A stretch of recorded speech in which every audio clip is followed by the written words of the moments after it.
Иргэн үзэгч таны өнөөдрийн мэндийг хүргэж байна. За тэгээд хүний амьдралын сонголтын хамгийн гол зүйл бол амьдрах орчин орон сууцаа зөв сонгох асуудал байдаг.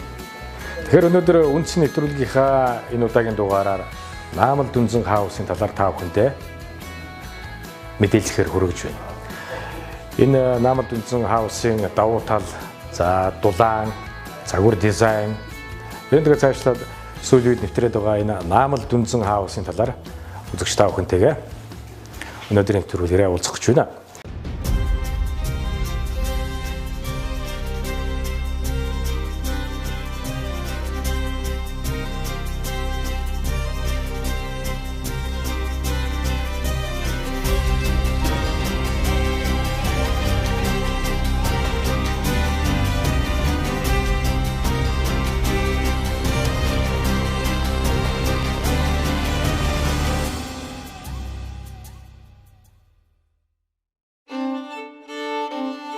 Ер нь тэгээ эрүүл мэндийн талаас шахмал дүнзэн барилга маань ер нь ямар ач холбогдолтой юм бэ? Хүмүүс ер нь яагаад энэ материалыг ер нь илүү сонгож байна? Бас ач холбогдол нь юу? Эрүүл мэндийн талаас нь дурдах юм бол олон зүйл байгаа. Мэдээж өөрөө мод нүрсчлийг өөртөө шингээдэг, хүчил төрөгчийг өөрснөөсөө ялгаруулдаг гэжсэн. Японочдод хийсэн судалгаа байгаа. Тэр судалгаан дээр болохоор энэ модон байшин өөрөө одоо 20 жил хүн амьдрах юм бол 5-8 жилээр нас нь уртсах боломжтой гэсэн тийм судалгаа хийсэн байдаг. Энэ нь болохоор мод нь өөрөө 1 куб метр нь 0.8 тонн нүрсчлийг өөртөө шингээдэг. Ойролцоогоор 100 м квадрат бол 20 куб метр мод болдог. Энэ 20 куб метр нь 16 тонн нүрсчлийг өөртөө шингээх боломжтой. Энэ өөрөө мод нь өөрөө амьсгалдаг, эрүүл энэ агаар одоо хэтэрхий чигтэй байх юм бол тэр чигийг өөртөө шингээж авдаг. Агаар хэтэрхий хураашилтай байх юм бол өөрөөсөө чиг гадагш нь ялгаруулдаг ч гэдэг юм. Мод өөрөө амьд бүтээгдэхүүн учраас хүний бид хамгийн эрүүл эко бүтээгдэхүүн гэдгээрээ даваа талтай байдаг. Зүгээр нэг жишээ авахад зарим хүмүүс ингэж хэлдэг л дээ. Унтлагын өрөө одоо аль болох жижигхэн байх хэрэгтэй. Одоо бид нар зөвхөн наадах руу чи унтах гэж орох юм чинь ингээд. Мод өөрөө амьсгалдаг. Тэгэхээр өөрөө стандарт байна л да. Одоо унтлагын өрөө хамгийн багадаа 12 м квадратаас дээш байх хэрэгтэй ч гэдэг юм те. Тэгвэл 2 хүн ингээ унтлаа гэхэд уушгины багтаамжаараа тэр өрөөнд доторх эзлэгүүнийг бохирдуулж байгаа шүү дээ. Тэгэх юм бол мод өөрөө тэрийг нь тэр хүний амьсгалаас гарч байгаа нүрсчлийг нь өөртөө шингээж авдаг гэдгээр илүү давуу тал. Бас нарны энерги нөлөөлж чинь байгаль орчны зохион байгуулалт тийм ээ. Тий, одоо ингээд өвөл одоо байшин дээр ингээд яваад очиход төмөр тоон ч юм уу бетонон байшин бол маш хүйтэн байдаг. Модон байшин бол өөрөө цонхныхоо элчээр ороход бас дулаахан эрчим хүч баг зарцуулан дулаахан болох боломжтой байдаг. За баярлалаа. Хоёулаа одоо дотгошоо ороод зохион байгуулалтаа харъя. За тий.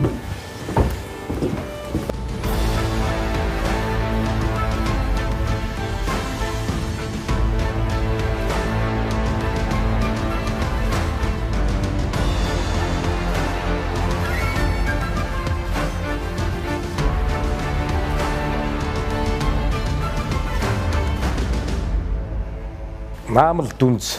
Энэ бол одоо мэдээж барилгын тэгээд дундаа модоор бол хийсэн их том шийдэл тийм ээ.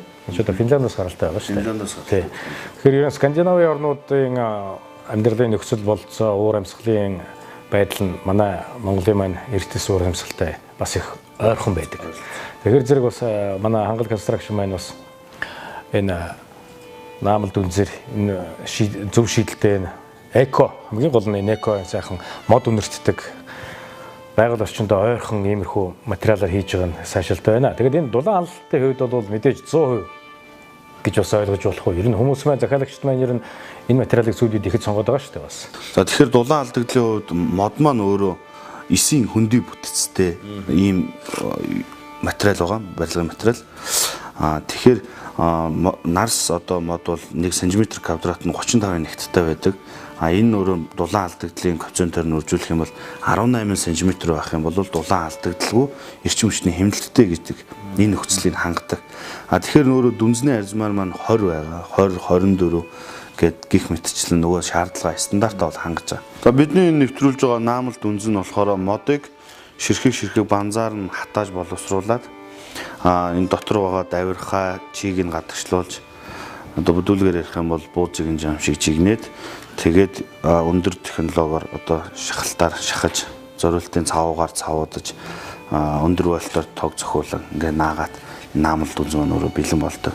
Ингэснээр энэ модны дотор байдаг энэ чиг өөрөө гадагшснараа хагаралт, цууралт, хев гажилт ийм суулт байхгүйгээр илүү даваа талтай болчих гэж байгаа. Мөн дээрээс манайх эрчим хүчний одоо эрчим хүчний хэмнэлттэй дулаан алдагдaltaгүй гэсэн тэр нөхцөлийг хангасан учраас бид нар энэ наамал дүнснийхээ дотор талд нь давхар бүрүүс барин сан захилгааныхаа монтажигээ болон шүршдэг хөөсөр дулаалаад дахиж өнгөлгөөний энэ имитац гэх энэ хувилтай банзаар дотор талаас нь дахиж өнгөлгөө хийгддэг гэсэн.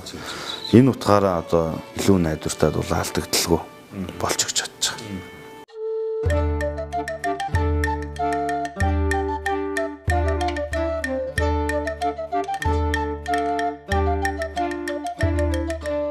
Би бол энэ модон барилгын салбарт бол 2008 оноос хойш ажиллаж байна. Энэ яг компаниг бол 2017 оноос хойш үүсгэн байгуулад тэгээд хангал нартайгаар залуучуудаа цуглуулсан гэж явж байгаа. Хангал гэж байгаа хгүй. Тэгэхээр хүмүүс энэ хангалыг болохоор нөгөө морины ирмэгдэх шиг хангал гэж ойлгоод байдаг. Энд чинь болохоор хан гэдэг ийм шууны тавхаа шиг хэлбэртэй ийм ургамал байдаг хгүй. Гүн ногоо өнгөтэй. Тэр ургамал ингээд зүг бүр тийшээ харсан дэлбэгийн байшингийн цонхоор бэлэгдээд тэгээд хай гал гэдэг нь болохоор энэ дотор нь байдаг юм жижигхэн шуу ууц тэр гал сүлт гэж жижиг мэтэй шуу байхгүй. Тэр шуу болохоор Аз, Европ, Африк гэдэг гурван твээр нүүдэлж амьдардаг. Хүчил төрхөстэй орчин илүүд үздэг. Тэгээ модон байшингийн орой дээр болон модон дотор үрээцэж ингэж амьдардаг шуу байт жижиг мэт. Тэгээ энэ бизнесийн орчингоо би илүү эрх чөлөөтэй хурдтай тэр шууг бэлэгдээ тэгээ хангал баггүй. Үрдээ үлдээх үнэт хөрөнгийг бэдгүүтэй хангал construction. Бид нар 2018 онд шинэ үйлдвэрийн тийм шугам нээж ажиллаулаад тэгээд одоо энэ салбартаа модон барилгын салбартаа анхны одоо ISO 9001 чанарын удирдлагын тогтолцоог нэвтрүүлсэн анхны ийм компани болоод ажиллаж байгаа. Бид нар энэ салбартаа эрчим хүчний хэмжилтийн төвөөс эрчим хүчний хэмжилттэй дулаан алдагдaltaгүй эко гэсэн тэр бас шалгуур стандартыг нь хангасан. Манай алсын хараан дээр 2024 он гэхэд бид нар энэ салбарын чиг хандлагыг тодорхойлгож байгуулга болно гэдэг ингээд зорилт тавьсан ажиллаж байгаа.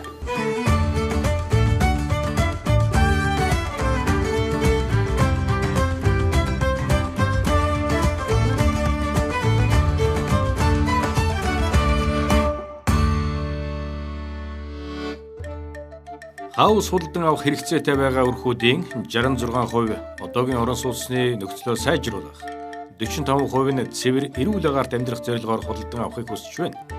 Нийт хэрэглэгчдийн 29% нь цуслангийн байртай болох зорилгоор сонирхож байгаа хэдий ч нийт хэрэглэгчдийн 91% нь жилийн 4 улиралд амьдрах сонирхолтой байдаг байна.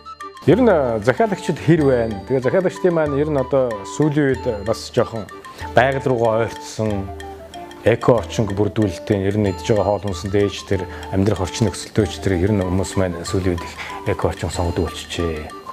Архитектур дизайны хувьд ч гэсэн тийм ээ. Тэгээ манай хангал конструкци барьж байгаа сонголтыг бол манай захиалагч маань өөртөө дизайна мэдээж гаргаж зураг төслөө гаргах байх. Тэгээд захиалагчд маань ер нь яг юуг илүүд сонирхож байна? Яг энэ үхэндээ гэж хэлээд. Тэгэхээр монгол хүмүүс маань өөрсдийнхөө хэрэгцээнд тааруулан гэр бүлийнхээ гишүүдийн онцлог тохируулан дотоод орчингоо төлөвлөдөг.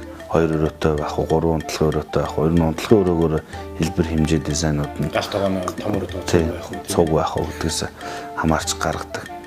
Одоо ер нь сүүлийн үед бол монголчууд илүү л хэрэгцээ байхгүй, яг өөрийнхөө хэрэгцээнд таарсан тохилог дулаахан зардал бага ийм орон сууцыг илүү захиалах нь элбэг болсон. Загвар бол ерөөсөө ямар ч байж болно. Тэр бол тухайн хүний сонголтын асуудал байдаг. Өмнө нь бид нар одоо 2017 онд барьжсэн шоурум маань 2 давхгаар том руу нэм нээлхийтэй өндөр дуплекстэй ингэж төлөвлөж исэн. Бидний гол зорж байгаа хэрэглэгч бол дундаас дээгүүр орлоготой тим иргэдэд одоо тийм арай тийм лакшри чанартай тийм орон сууцыг санал болгодог байсан бол одоо илүүдл хэрэгцээгүй зөвхөн өөрийнхөө хэрэгцээнд тохируулсан тохилог эрүүл мэндэд сөрөг нөлөөгүй ийм амны орон сууцыг сонгох нь илүү болсон. Тэр утгаараа бид нар энэ 2019 онд санал болгож байгаа загвар маань нэг давхар энгийн 120-оос 140 м2 ийм орон сууцыг илүү санал болгож байгаа. За ер нь бол барилгын материалууд бол янз янз байдаг тийм ээ. Одоо бидний хүүхд ах бас мэдээлэл тоосхон байшин, дүнзэн байшин, шавар байшин. За сүүлийн айлууд маань бас их сайхан байгаль орчиндөө ойртоод эко гэдэг тал руугаа их сайхан мод нэртэх гэртнгээ орохоор зэрэг сайхан тусангийн байшин бол мод нэртэй тийм рекрэлдэг болсон байна. Ер нь одоо энэ материалын хувьд одоо хуучнаар зөвхөн хоёлаа энэ үхэндээ гэж 64 байна, 24 хаана гэдэг нь хамны зузааны хэмжээ их байдаг. Тэгээ энэний энэ хэмжээ дамжаанаас ахгуулаад энэний автангийн маань одоо давуу онцлог нь яг юунд оршиж байна? Тэгэхээр уламжлалт нөгөө 24-ийн хаан, 64-ийн хаантай ингээ харьцуулах юм бол түрүү ярьсан энэ мод маань 18 см өргөнтэй мөртлөө 64-ийн хааны хэмжээтэй дүүцгүйц дулааны тусгаарлаж чаддаг. Энэ технологи нь өөрөө амьсгалтай нөгөө амьд эко бүтээгдэхүүн гэдэг утгаараа өөрөө амьд чихтэй бол чигийг өөртөө шингээдэг, чиг багтаа бол тэр өөрөөсөө чигийг гадагшлуулдаг. Энэ модон байшин маань өөрөө амьсгалдаг байшин гэдэг утгаараа хүмүүс одоо илүү түлхүү сонгох болсон. Хажуунаас нь харахад ийм бол шарагдаад байгаа шүү дээ. Тэгээ одоо энэ яг голоор одоо сан цахилгааны холболтын шугам юмнуудын бол энд нь өрөмдөөд гаргацсан байгаа. Тэгээд цахилгааны монтаж энэ дандаа даалт тавьсан байна. Ханны таазанд бол одоо юм нэгэн рек. Энэ рек нь өөрөө 3-4 сорттой байдаг. За энэ хийцийн давуу тал нь бол газар хөдлөлтөнд хамгийн төсвөртэй. Одоо бидний хийсэн судалгаан дээр ингээд одоо тоосхон байшин ингээд 8 балын газар хөдлөлтөнд хөдөлгөнгүүд нуралт үүсэж байгаа. Канад байшин яаж эвдэртэй, наамал дүнзэн байшин. Энэ суурнаас мултраад унчихгүй бол газар хөдлөлтөнд яах ч энэ өөрөө онсон нөө бидний хэрэгэлдгээр лего тоглоом шиг эвлүүлэгдэж угсардаг учраас энэ байшин бол газар хөдлөлтөнд хамгийн найдвартай.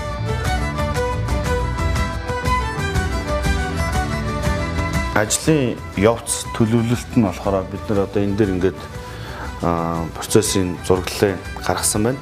За газрын үзлэг, эскиз хийх, хорших хийцүүдтэй зөвлөлдөх, төвийн дулаантай байх юм уу, эсвэл бие даасан байх уу гэд ингээд урьдчилан төсөв гаргадаг. За ингээд урьдчилан төсөв гаргаад материалын сонголт хийсний дараа ажлын зураг болдог. За энэ дээр нөгөө зургийг хийж хүрдэл болох нөгөө 6 зураг маань орж ирдэг. Ерөнхий төлөвлөгөө, барилга, архитектур, барилга бүтээц, хийц, холбоо тохиолол, хас, цэбүү гэх мэтчлэн зургууд зурагддаг. За ингээд ажлын зураг дууссаны дараа төсөв, наривчсан төсөв гардаг. За ингээд төсөв гарсны дараа ажлын график гардаг. За ажлын график гараад захиалагчаар батлуулдаг, хугацаагаа тохирдог. За тэгээд одоо барилгын талбай дээр улаан шугам татхаас ахгуулаад барилгын үйл ажил маань. Тухайн газрын хөрсний онцлогоос хамаарат суур нь олон янз байж болдог. Шугамн суур, бүрэн цутгамал, багнан, нийл суур гэх мэтчлэн. Тэгээд тэр суурууд нь дотроо ингээд бас олон үе шатаар дамжиж явдаг. За ингээд суур дууссаны дараа энэ суурийн хэсгийг болохоор бид нар юм саарл өнгөөр тэмдэглэсэн. Энэ улаан байгаад байгаа нь бол дандаа цахилгааны ажил явагдаж байгаа нуудын улаанаар тэмдэглэсэн. Ингээд суур хийгээд дуусангууд талбайн цэвэрлэгээ буюу эхний хяналт маань явагдаад за одоо энэ ногооноор тэмдэглэсэн нь бол яг модон байшингийн ханы өрөг дээврийн модон хараг бүтээц явдаг хэсэг байгаа. Энэ нь болохоор дотроо Канад технологи, наамал дүнзгээ дотроо 2 хуваагтаа явна. За тэгээд уул тавих гэл одоо жишээ нь энийг ингээд D2 ч гэх юм уу ингээд энэ дүнзэн байшин явахыг бол D гээд одоо кодлсон ч юм уу тэгээд D2 руу ингээд орох юм бол энэ файл дээр одоо энэ уул тавихад юу шаардлагатай яаж хийх ёстой гэдэг дотоод стандартууд нь харагддаг. За ингээ хоёр төрлөөр модон байшин маань баригддаг. За энэтэй зэрэгцээд энэ бол гадна тогтчлтын ажил. За тэгэл цон хаалгах, суулгах, цэвэр бохор, цахилгааны ажил, үндсэн одоо террас гэд гадна тогтчлтын ажлууд явагддаг. За энэ дараагийн одоо 2-3 дахь хяналт нь явагддаг. Тэгээ гадна одоо хаалгах, суулгах. Тэгээд одоо энэ бол шар хэсгээр тэмдэглэсэн нь бол одоо барилгын дулаалгын хэсэг явагдаж байна. За ингээд бүх хорших юмнууд нь зэрэгцээ явагддаг, дотоод цэцлийн ажлууд явагдаад ингээ их цэвэрлэгээ хяналт гээд барилгын ажил дуусчих. За хугацаа бол тухайн барилгынхаа объем хэмжээнээс хийц технологиос хамаарат харилцан адилгүй өөр байдаг. Зөвхөн ойролцоогоор энгийн хийцтэй наамал дүнзэн барилга бол 30-аас 45 хоногт нэг 100 м2 бол барих болон боломжтой байдаг.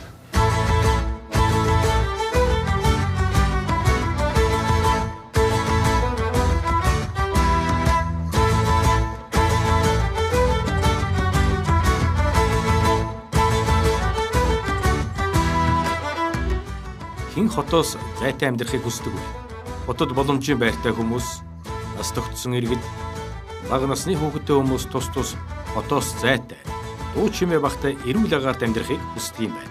Канад хаус, Канад гэрлэх гэж бодчихдог. Канад хаус гэх. Энэ ч өөрөө тэр зарчим биш. Өөр шахмал дүнзэн барилга болоо бичиж шүү дээ хаусуудаа бичиж. Энэ ялгаар одоо бас хүмүүсийн ойлголтын ялгаар. Канад технологи гэдгээр модон арга бүтээцтэй хоёр талаас нь гадна дотн талаас нь хашиг хийцээр битүүлж барьсан Канад технологи гэдэг. Тэгвэл тэр нь яг одоо Монголд хэрэгжиж байгаа нь яг Канад материалаар нь хэрэгжүүлж байна уугүй юу гэдгээс бас харилцаа адилгүй байна. Наамал дүнзэн барилгын хувьд бол яг цул модоор барьж байгаа гэдэг утгаараа дунд нь ямарваа нэгэн шилүү хөвөнч гэдэг юм уу хөөс янз бүрийн байхгүй гэдгээр илүү доо болж байгаа. Эдлэгийн хувьд бол яг тоосго бетон мод гээд харьцуулаад бусад барилгын материалуудтай харьцуулах юм бол мод нь өөрөө хамгийн бага насжилттай гэж харагддаг. 25 жил хамгийн багадаа 25 жил буюу түүнээс дээшгт. Энийг яг технологийн дагуу хатаага боловсруулад тэр амьсгалах хөгж мөгөнцрийн эсрэг төрхлөгийн түрхээр ингээ ашиглаж байгаа нь хамгийн урт настай одоо Японы сүм бол 400 гаруй жилийн урт настай юм байдаг. Финландд яг энэ технологиор баригдсан 100 жилийн настай ч хүртэл модон байшин байдаг. Канад, Финландд.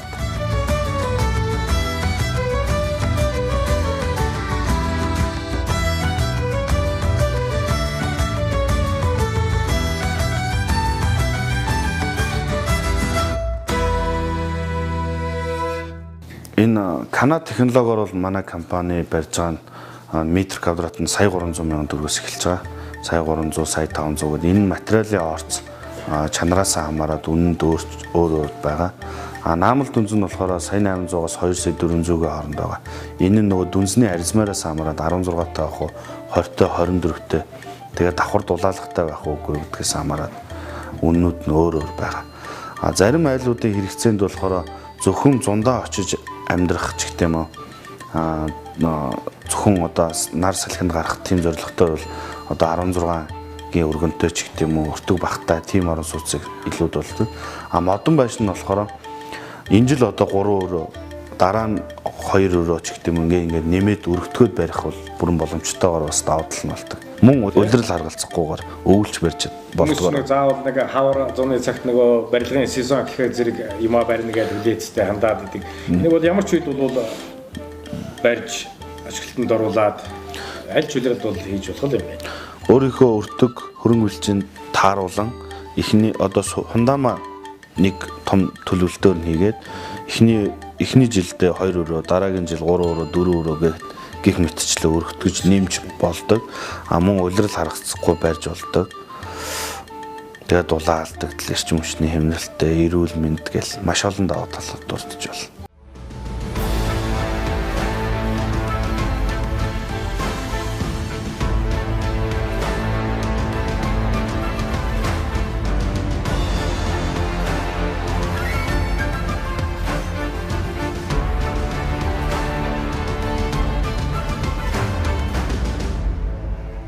Зэлийн өрсөлдөөн ер нь бол модон барилгын консорциум гэдэг компаниудын нэгдэл байдаг. Би бас тэрний тэргүүнээр нь ажилладаг. Яг эндээ болохоор нийтдээ энэ салбарт үйл ажиллагаа явуулж байгаа 42 компани байдаг. Яг энэс идэвхтэй нь бол одоо нэг 10 гаруй компани дотор өрсөлдөөнтэй явж байгаа. Канад технологиуд. Наамал дүнзэн барилгын хувьд болохоор нийтдээ Монголд одоо 6 компани барьж байгаа. Хонко, MC Log House, Шинст, Хангал, Русский дом, MC Log гэдэг ийм 6 компаниуд өрсөлдөж явж байгаа. Энэний 4 нь бол гаднаас импортоор модоо оруулж ирдэг, 2 нь бол Монголд үйлдвэрлэдэг. Бусад компаниуд ч нөгөө Орос руугаа модондоо явж ийн гэж их хугацаа алддаг байхгүй. Тэрийг бид нар үйлдвэртэй нөөц одоо түг эдийн эргэлтийг бий болгоцсон. Энд зураг төслөө тохирлоо үйлдвэр дээр шууд эсвэрийн ажил эхэлдэг. тэрүүгээр илүү хурдан болчих гэж. Бас бидний гол давуу тал нь бас юу байгаа юм л та. Модны вакуум хатаалагтай 8 цагийн дотор модыг 8% чигшилтэй хүртэл хатаах хүчин чадалтай тийм вакуум хатаалга байгаа нь илүү цаг хугацааг хэмжиж байгаа.